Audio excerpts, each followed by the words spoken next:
Welcome back to Smiles from God. I'm Dolores, and in today's video, I'll be talking to you regarding how to deal with challenges and obstacles that you may face in your life. The text that I'll be looking at is the story of the children of Israel.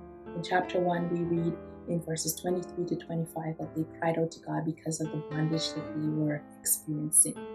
And God heard their cry, and He had compassion on them. He remembered His promise to their foreparents.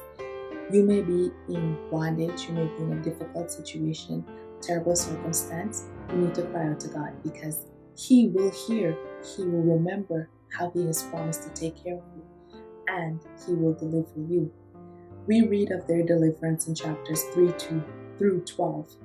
In the way that they were delivered, only God could have delivered them like that.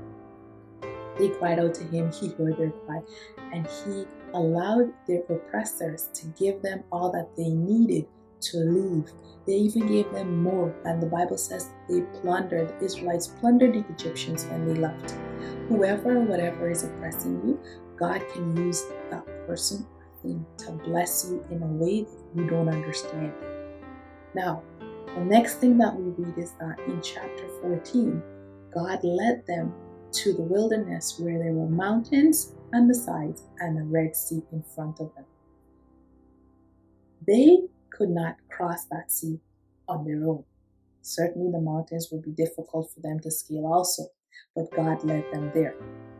You may be at a crossroad in your life where God has led you, and to you, the situation is impossible for you to go forward. There's no way humanly possible that you can make it forward.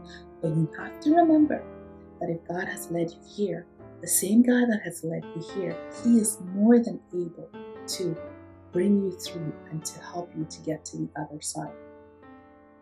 When the Israelites, in chapter 14, verses 5 through 12, they looked back.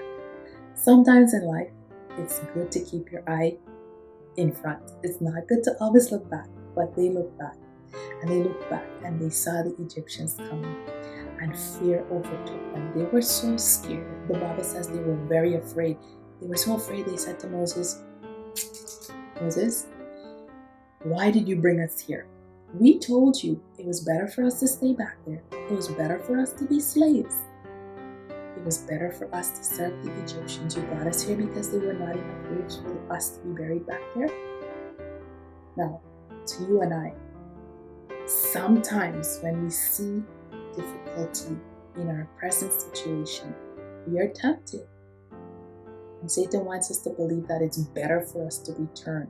God did not bring you out. He didn't deliver you.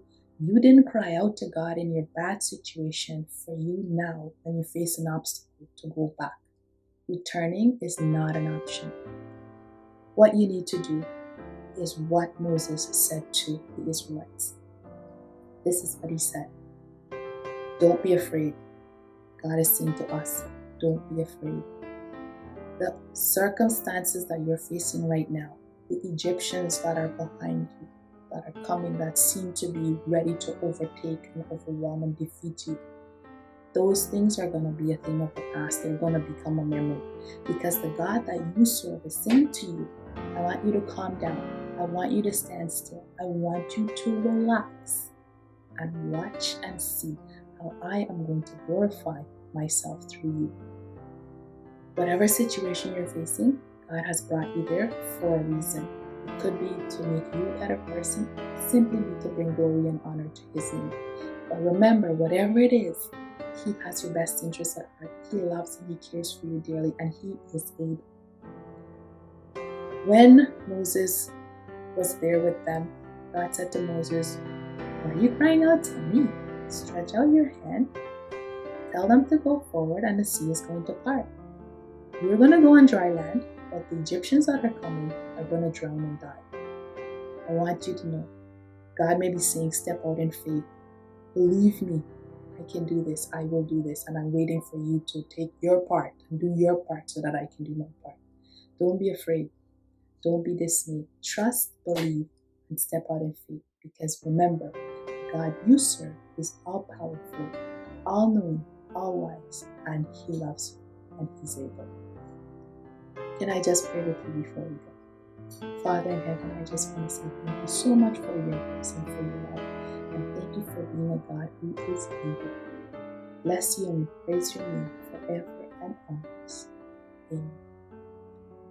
Remember, have faith, believe, trust in God, and move forward. Until next week, I pray God's blessings on you and wish that you have a